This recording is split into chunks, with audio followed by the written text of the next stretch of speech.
Amanda here, and in this video I'm going to talk to you about video editing and how to create videos on your computer.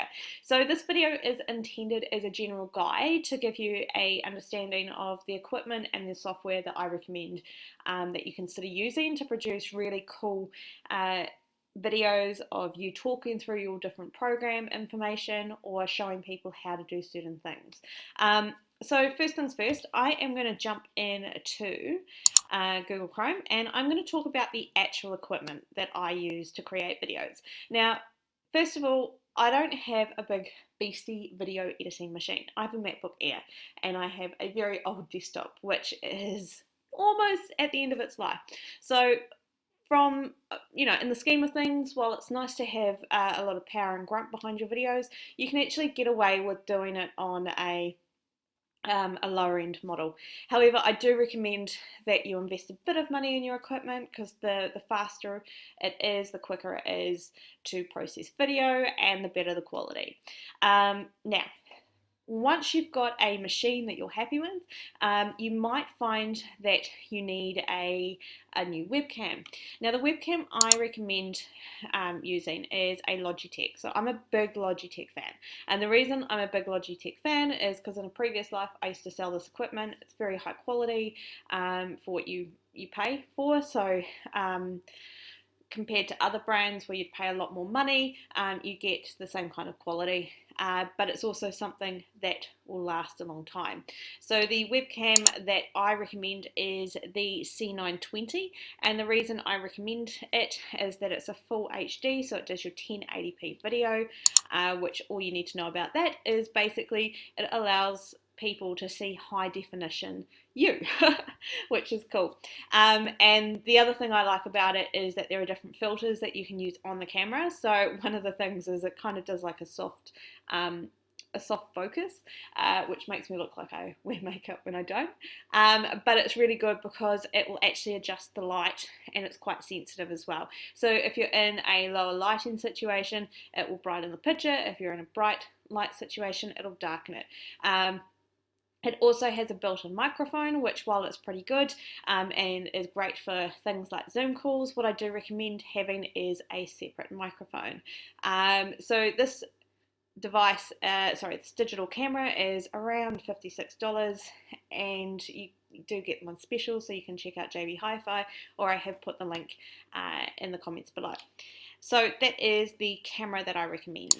The next thing I recommend having is a separate microphone, and this is kind of a mandatory thing. So it doesn't matter if you're on a desktop or laptop. I recommend having a separate microphone, something like the Samsung Meteor mic, and I recommend that it's USB.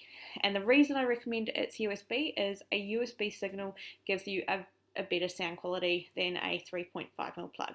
So a 3.5mm plug is basically your little your standard headphone jack that goes like in your phone or in your desktop. So if you're recording videos in front of your PC and you're not moving about or anything like that, make sure that you have a really good quality desktop mic. You get what you pay for when it comes to microphones, so I do recommend getting something pretty solid like this one here. I've had mine for about 5 years and she is still going strong. So that is my recommendation for a microphone.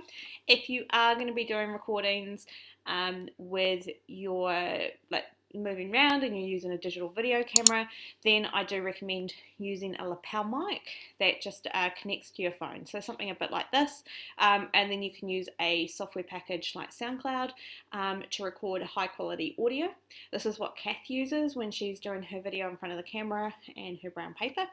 And then you can align the audio up with your video. So lapel mics start at, this one is 25, I think.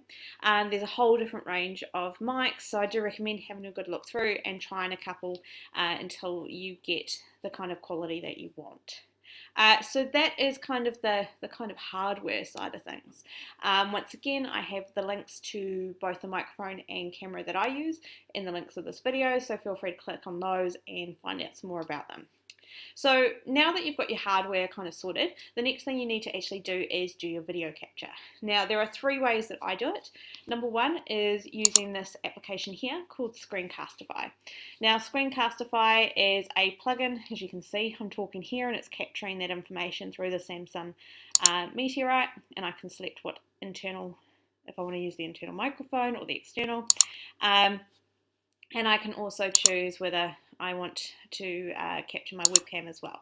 So the nice thing about Screencastify is that it's really cheap, and it does a really good job, and it saves everything to your Google account, and all you need to do is hit record and it will record your screen, and you can carry on and talk your way through it or record your webcam, and you can just do it all in one hit. It then saves your files to your Google Drive, so you can go up to here, go to my recordings,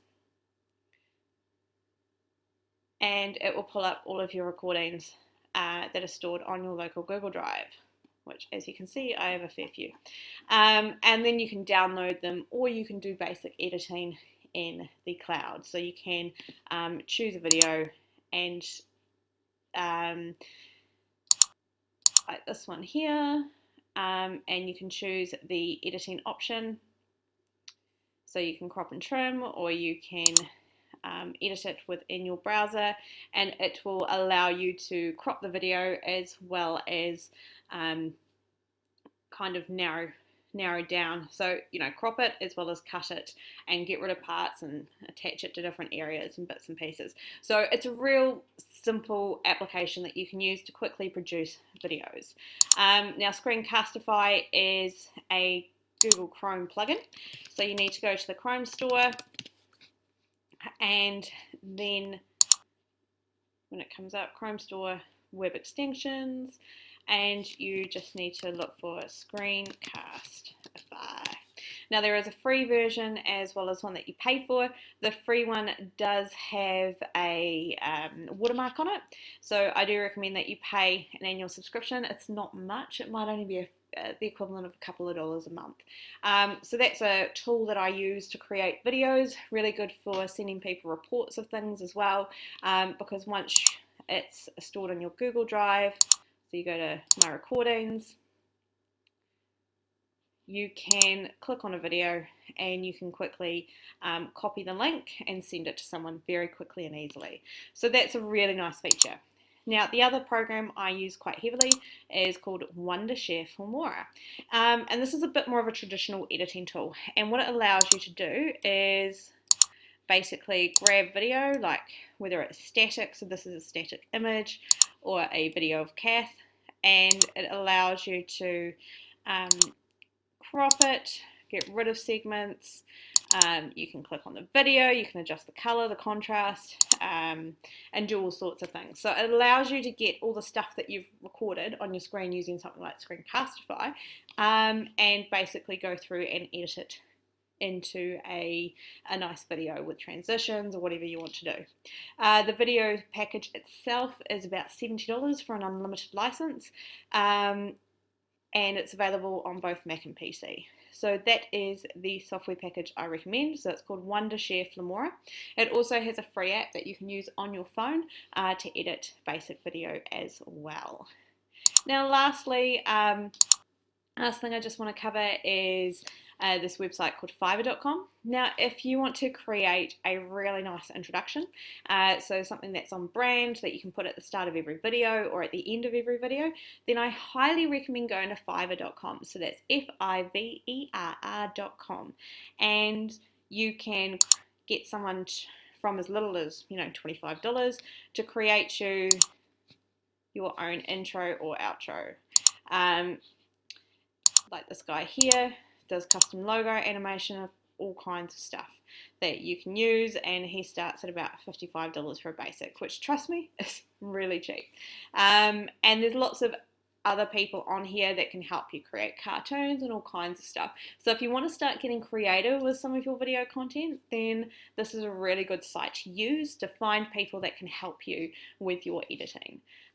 So that's just a really quick introduction to the tools that I use for creating and editing video. Just to recap, I recommend the Logitech Pro webcam, the C920. I recommend that you use a standalone mic, so preferably a USB mic like this one here. If you are going to be recording in front of a camera, use a lapel mic that connects into your phone, so you can record the audio separately and align it up with a software package later on. For video editing, like multiple videos together, I recommend Wondershare Filmora, which is this one here. Jumping back into Chrome, if you are just recording the odd video and you just want to record something quickly and easily to send to a client, then I recommend Screencastify. And lastly, if you need help with creating your video, or if you want a nice custom video intro, I recommend jumping on Fiverr and having a look at what's on offer there.